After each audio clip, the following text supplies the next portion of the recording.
여러분 안녕하세요. 반갑습니다. 좋은 음악과 행복한 이야기가 있는 곳, 저는 오페라 코치 이기현입니다.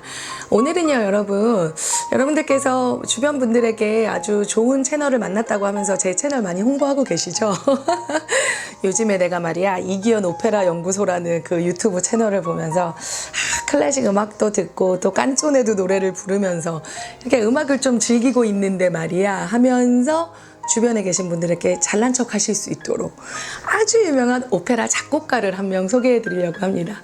오페라를 듣고 있는데 그 작곡가가 참 좋더라. 누구냐면요, 바로 베르디 선생님을 얘기하시면 게임 끝난 거예요. 여러분, 아무리 음악과 클래식을 잘 모르시는 분들도 모차르트, 베토벤 한 번쯤은 다 들어보셨죠.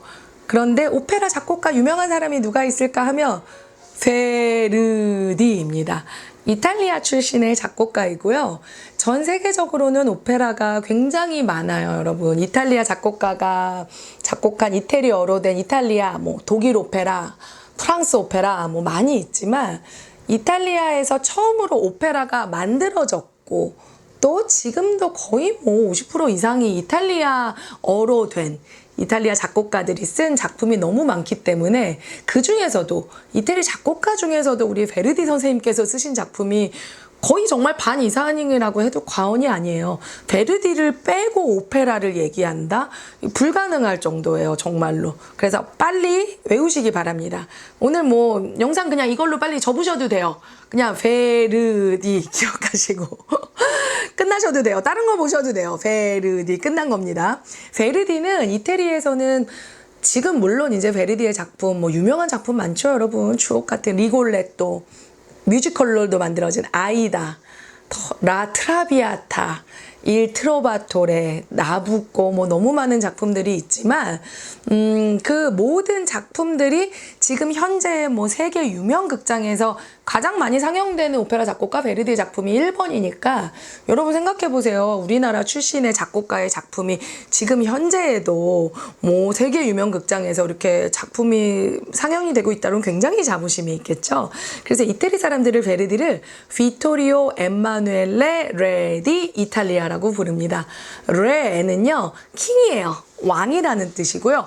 빅토리오 엠마누엘레 왕은 이탈리아가 오스트리아의 식민 지배를 받을 때 가장 이 통일 운동에 앞장선 큰 공헌을 한 위대한 왕이기 때문에 이탈리아 D는 뭐뭐의, 이탈리아의 빅토리오 엠마누엘레 왕이다.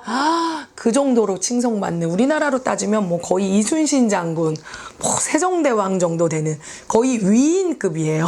그래서 이태리가 다른 이렇게 도시 국가들로 분리가 돼 있다가 통일을 이룬 후에 물론 이태리에서도 베르디 선생님이 너무 이렇게 정치적으로도 추앙을 받아서 국회의원으로도 사실 당선했지만 이렇게 정치적인 영향력을 많이 갖지 못하고 그냥 다시 작곡에 전념하긴 했는데, 그 특징이 왜 그러냐면 베르디가 활동하던 그 19세기는 독일 쪽에서는, 특히 유럽에서는 고전주의가 끝나고 이제 낭만주의 시대가 태동하는, 또 발전하는 시기였어요.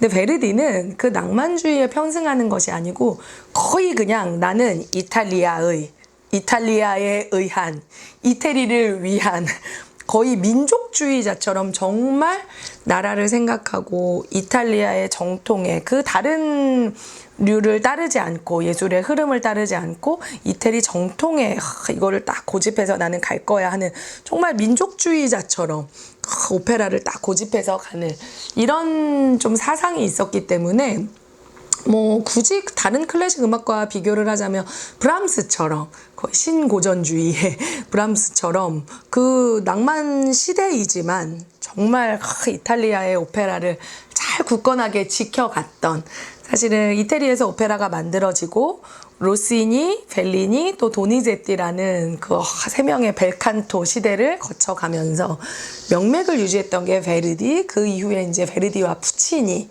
로 이렇게 연결이 되는, 이탈리아의 정말 이탈리아뿐만이 아니라 전 세계적으로도 빼놓을 수 없는 이 작곡가가 베르디인데요. 여러분 사실 베르디는 이렇게 뭐 유복한 가정에서 좋은 음악 교육을 받은 사람이 아니에요.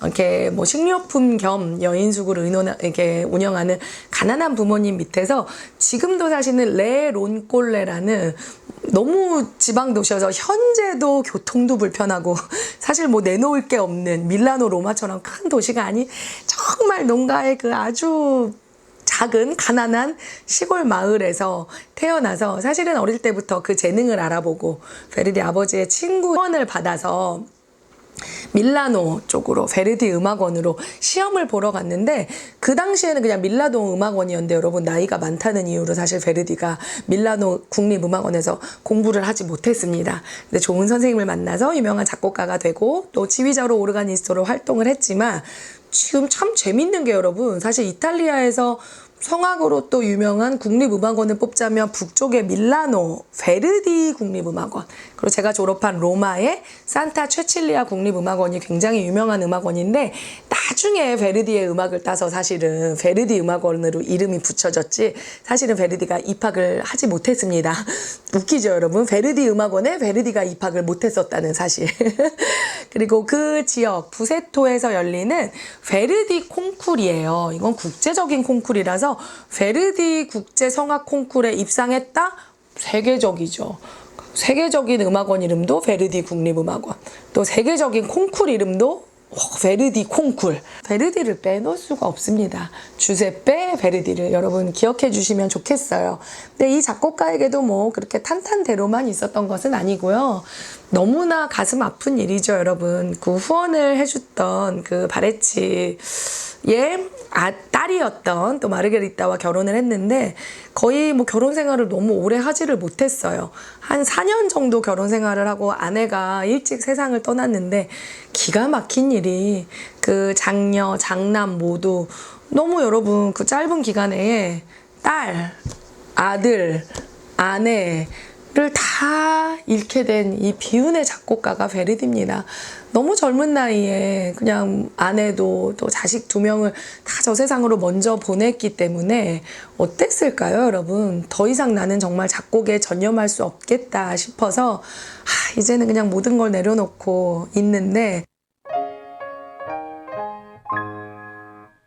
이렇게 시리에 빠져있는 베르디에게 그래 재능이 너무 아까우니까 주변에 많은 사람의 권유로 이렇게 스칼라에서 이제 작품을 올리기 위해서 준비했던 나부코가 베르디의 손에 그 대본이 들려집니다. 그냥 작곡은 못하고 있지만 참 무기력하고 얼마나 힘들었겠어요 여러분. 사랑하는 사람과의 이별이 너무 반복되다 보니까 그냥 이렇게 대본을 쑥 던졌는데 그 두루마리가 이렇게 펼쳐지면서 그 나부코 오페라가 나중엔 됐지만 그 대본에 한 가사가 베르디의 눈에 들어왔대요. 가라 내 마음이여 금빛 날개를 타고. 이 곡, 노예 생활을 하고 있는 히브리인들이 그 갈 수 없는 고향 땅을 그리면서 부르는 노래, 사실은 명곡이 됐죠. 바 펜시에로, 베르디 오페라 나부코에 나오는 히브리 노예들의 합창. 그 가사를 딱 보고 베르디가 다시 작곡할 용기를 내서 아름다운 나부코라는 작품을 완성하게 된 작품이기도 한데요. 그 우여곡절 끝에 그 이후에는 여러분 리골레토, 뭐 일 트로바토레, 라 트라비아타 정말 승승장구하면서 주옥 같은 작품들을 많이 쏟아냈습니다. 사실은 뭐 프랑스 오페라는요, 관현악도 굉장히 악기 편성도 대관현악 막 그냥 거의 뭐 전시용이에요. 발레가 등장하기도 하고 굉장히 볼거리가 많은, 또 합창도 굉장히 빵빵하죠. 프랑스의 그런 특징. 독일은 굉장히 좀 신비롭고 신화적인 아주 좀 철학적인 내용을 담고 있는 작품들이 많다면 베르디는 이탈리아 사람들의 그 열정적이고 정열적인 어떻게 보면 좀 음악적인 색깔은 단순하고 심플하지만 그 서정성 가슴을 그냥 에어파는 그 오페라 주인공들의 아리아 그 독창곡 이런 선율 위주의 아주 가슴 절절한 이런 음악들을 많이 작곡한 작곡가라서 어떻게 보면 좀 심플한 음악일 수도 있지만 그 안에 좀 깊이가 묻어나는 좀 아주 가슴 절절한 우리가 뭐 오페라 내용을 잘 몰라도 가사를 이태리 말이기 때문에 다 몰라도 한국 정서하고도 굉장히 가까워요. 여기서는 주인공이 아픈 마음으로 이별을 하고 있구나. 어머니가 돌아가셨다고? 어디 전쟁이 났다고? 음악으로 다 느낄 수 있는 너무나 그 감성 또 정서를 음악으로 잘 표현한 위대한 작곡가가 바로 베르디입니다. 많은 작품들을 쏟아내고 근데 여러분 그 모든 작품이 다 비극이에요. 재미있는 웃긴 게 없어요. 왜냐면 얼마나 꿀꿀했겠어요. 여러분 생각을 해보세요. 정말 젊은 나이에 결혼을 해서 가족을 다 잃고 뭐 웃을 일도 별로 없었을 수도 있는 그리고 그 충격 때문에 어딘가의 작품 세계가 좀 우울하겠죠. 베토벤처럼 자신의 운명 나의 일상이 그렇게 행복하진 않았을 수도 있지만 마지막에 죽기 전에 사실 베르디가 작곡한 작품은 팔스타프라는 오페라인데 이것은 유일하게 베르디 작품 중에 희극입니다. 그리고 베르디가 죽기 전에는 인생은 희극이다 라는 이야기를 했다고 합니다. 그리고 말년에는 이제 파리에 있다가 밀라노로 돌아와서 휴식의 집이라는 까사 베르디라는 너무나 그 생가를 보면 참 초라하고 가난하게 태어났지만 그 말년에는 거의 뭐 요양소를 으리으리하게 호화롭게 건물을 지어서 그 건물이 지금도 이탈리아에 있어요. 이태리 국적을 갖고 있는 작곡가라면 누구나 거기에서 돈이 없고 가난하거나 아니면 베르디만큼 명성을 펼치지 못했던 작곡가가 있다면 쉬어가라고 휴식의 집이라는 그 공간을 만들어서 이탈리아 국적을 가진 작곡가라면 음악가라면 누구나 그곳에서 여생을 편안하게 보낼 수 있는 이렇게 후배 작곡가를 위해서 많은 사랑을 주고 간 또 인생은 참 본인의 삶은 고달프고 아팠지만 희극이라고 얘기하는 이 베르디 참 인간적이기도 하고 그의 음악에서 그의 성품과 또 지나온 세월들이 참 묻어나는 아름다운 주옥 같은 곡들을 많이 작곡을 했습니다. 그래서 오늘 여러분 이 베르디의 일생을 살펴보면 더욱 흥미롭기도 하고요. 앞으로도 제가 앞에서도 물론 다뤄드렸던 그 라돈나의 모빌레 리골레토에 나오는 곡도 있었죠. 그리고 라트라비아타의 비올레타의 아리아 아띠오 델 파사토 그리고 전주곡도 저와 함께 공부를 했었는데요. 앞으로도 베르디의 작품들을 좀 많이 살펴볼 예정이에요. 그래서 여러분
오늘은 낭만 시대의 아주 대표적인 이탈리아 오페라의 거장, 오페라의 황제라고도 부르는 베르디에 대한 이야기를 하겠습니다. 몬테베르디 기억나시죠? 1607년도에 오르페오라고 하는 오페라를 작곡했던 베르디, 그분도 이탈리아 오페라 작곡가잖아요. 몬테베르디 이후 200년이 지난 시점에 이제 주세페 베르디가 이탈리아에 태어납니다. 주세페 베르디는 이탈리아 오페라의 최고봉이라고 볼 수 있고요. 그리고 같은 시기에 활동했던 바그너 같은 경우는 독일 오페라의 또 최고봉이라고도 할 수 있습니다. 이거는 베르디의 생가인데요. 베르디는 그렇게 부유한 집안은 아니지만 식료품 가게를 했던 부모님 밑에서 태어나서 지내다가 7살 때부터 교회 미사 반주를 할 정도로 피아노 실력이 뛰어났어요. 그리고 10살 때 교회 오르가니스트로 활동하고 정식 음악 교육을 받기 시작하는 시점이 되었는데, 베르디의 아버지는 자신의 아들 베르디의 교육을 좀 도와줄 수 있는 좀 능력 있는 친구 안토니오 바레찌에게 아들을 보내게 됩니다. 그래서 베르디는 안토니오 바레찌에게 후원을 받아서 어렸을 때 이제 음악 공부를 하게 되죠. 그래서 이 안토니오 바레찌는 굉장히 정성을 들여서 베르디를 교육시킵니다. 그래서 18살에 베르디가 밀라노 음악원에 등록을 신청을 하게 되는데요. 당시에 낙방을 하게 돼요. 이유가 뭐였냐면 나이가 너무 많아서 받아들이지 못한다고 했었는데요. 그럼에도 불구하고 안토니오 바레찌는 밀라노에 다른 음악가들에게 베르디를 개인 교습을 시키면서 음악 후원을 시켜주고, 이후에 20살에 부세토의 음악 감독으로 다시 내려오게 됩니다. 이후에 안토니오 바레의 딸 마르게리타와 23살에 결혼하게 되죠. 마르게리타 굉장히 예쁘죠. 그런데 결혼한 지 4년 만에 마르게리타와 아들, 딸 모두가 사망해버리는 안타까운 일이 벌어집니다. 그래서 베르디는 굉장한 충격에 빠졌고 아무 일도 할 수 없는 그런 상황에 빠지게 되죠. 그때 라스칼라 극장의 매니저와 매니저의 여자친구가 찾아와서 베르디에게 다시 오페라를 작곡할 수 있도록 권하게 됩니다. 베르디는 희망을 잃었는데 나에게 무슨 오페라 작곡을 원하느냐 이렇게 거부를 했었는데요. 이들이 두고 간 그 대본을 정말 우연히 베르디가 보게 됐는데, 그곳에 한 문구가 보이는 거예요. 그 문구가 바로 가라 내 마음이여 황금 날개를 타고 라는 그 대사가 보이는데, 베르디를 자극을 시켰어요. 그래서 밤새 그 대본을 읽게 되고 외울 정도로 읽었다고 합니다. 그게 바로 나부코라고 하는 오페라인데요. 당시에 이 나부코를 오페라 초연을 하고 나서 베르디는 하루아침에 유명인사가 되어버립니다. 왜냐하면 당시에 이탈리아는 오스트리아의 지배를 받고 있었고 당시만 해도 도시국가 형태를 띠고 있었던 이탈리아라 외세에 저항할 수 있는 힘도 없었던 그런 아주 약소국이었답니다. 19세기 내내 이탈리아는 독립하고 싶어 했고 외부 세력을 물리치고 싶어 하는 그런 민족주의적인 의식이 팽배해 있었던 그 시기에 베르디의 이 나부코의 오페라 가라 내 마음의 황금 날개를 타고, 이 가사가 이탈리아 국민들의 마음을 흔들어 놨습니다. 그래서 많은 국민들이 베르디를 사랑하게 되죠. 그래서 베르디는 이 오페라를 통해서 하루아침에 국민적인 영웅 오페라 작곡가가 됩니다. 베르디가 88세 동안 살았어요. 아주 긴 세월을 살아낸 작곡가인데요. 그러다 보니까 오랜 기간 동안 작곡을 했을 테고 그 작곡한 오페라들의 어떤 시기를 구별할 수 있습니다. 그래서 베르디의 오페라는 총 4시기로 구별을 할 수 있는데요. 첫 번째 시기는 베르디가 정치적인 요소를 좀 집어넣었던 나부코라든가 맥베드 같은 그런 오페라 시기이고요. 두 번째 시기는 좀 더 인간적인 관계를 심층적으로 묘사한 일트로바토레라든가 라트라비아타라는 오페라가 제2기에 속하고요.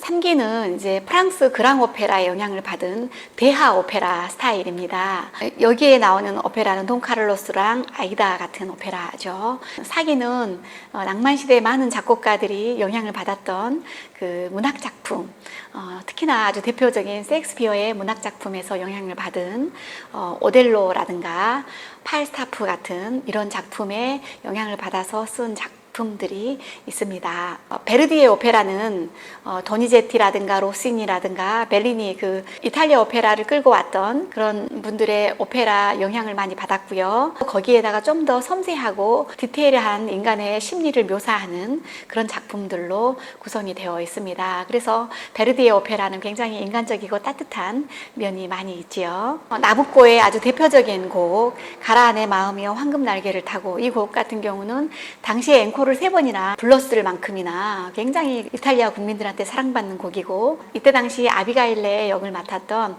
주세피나가 베르디의 이제 2번째 사랑으로 찾아오게 되는데요. 이 주세피나 같은 경우는 아까 라스칼라 극장 매니저의 여자친구였었습니다. 그래서 이 둘의 사랑은 굉장히 오랫동안 결혼할 수 없었던 그런 아픔이 있었어요. 둘이 사랑한 지 17년이나 지난 후에 결혼할 수 있었던 사연이 있었답니다.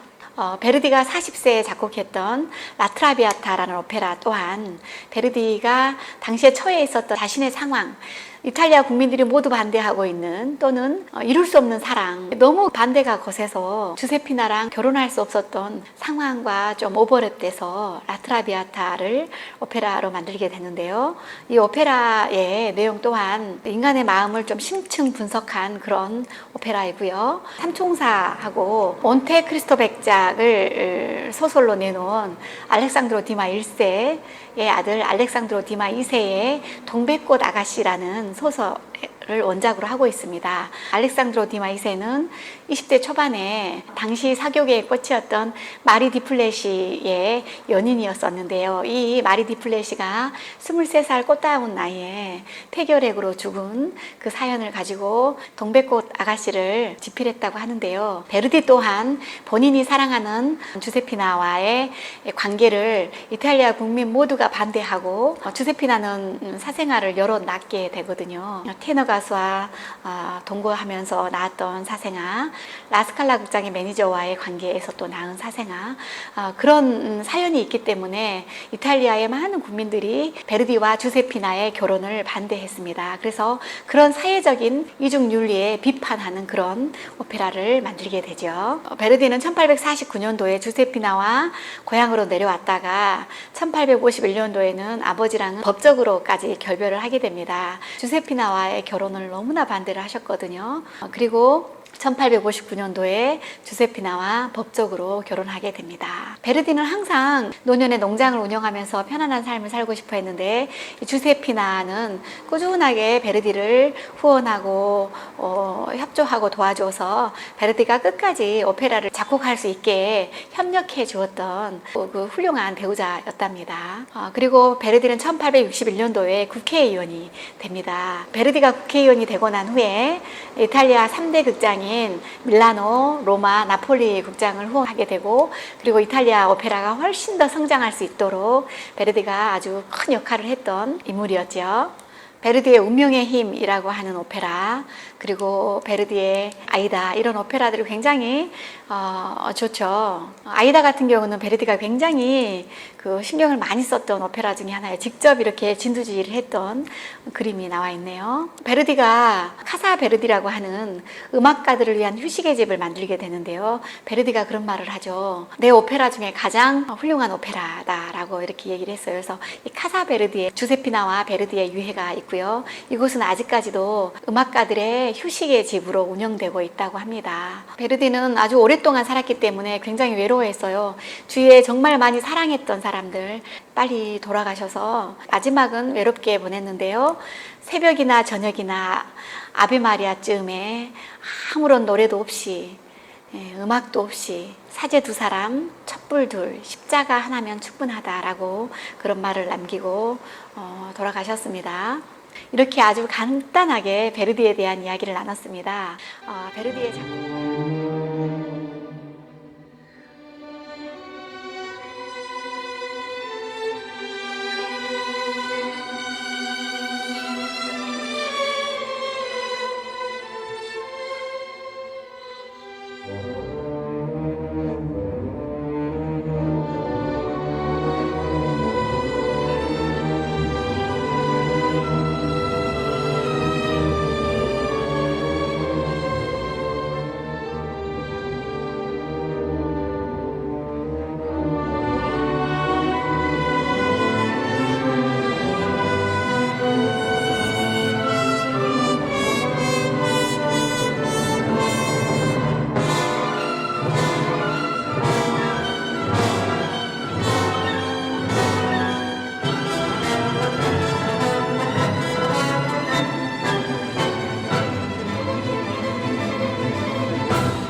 vento, muta l'accento e di pensiero, sempre una rapide, leggiadro viso, in pianto e nel viso, e menzognero, la Madonna è mobile, ma di umana venta, muta l'accento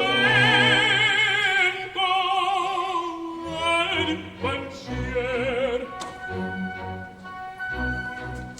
e di pensiero.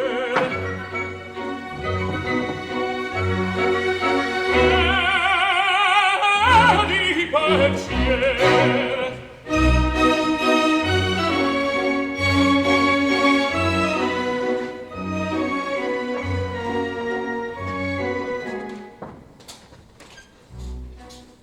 e sempre misero chi a lei s'affida, chi le confida, maledetto il cuore, pure mai non sentesi felici appieno, chi su quel seno non viva ore. La Madonna è nobile, ma di umana venta, muta l'accento e di pensier, e di pensier.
Libiamo nel lieti calici che la bellezza infiora, e il fuggeva l'ora s'inebria voluta. Libiamo i dolci fremiti che suscita l'amore, poiché quella che al cuore onnipotente va. Libiamo, amore, amor fra i calici più caldi baci avrà.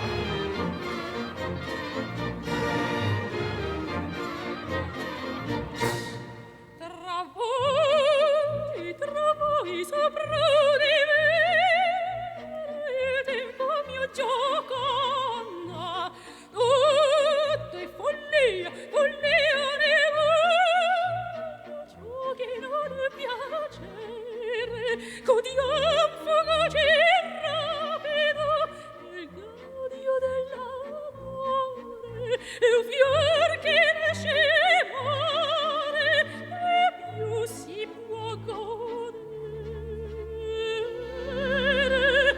Godiamo, c'è vedo fermi, non c'è lusinghie.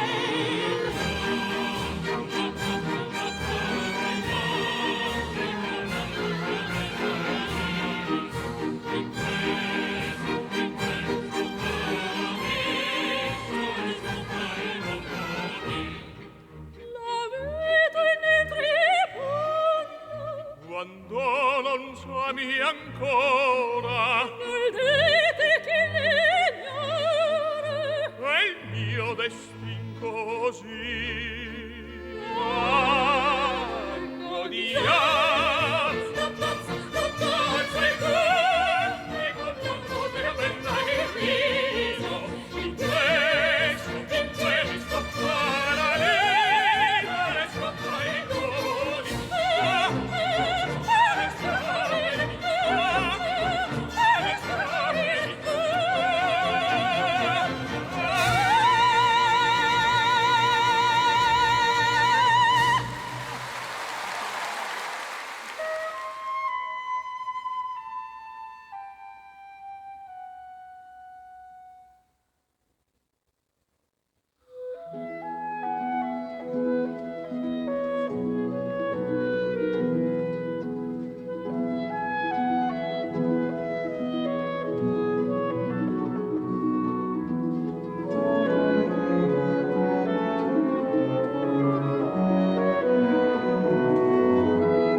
Thank you.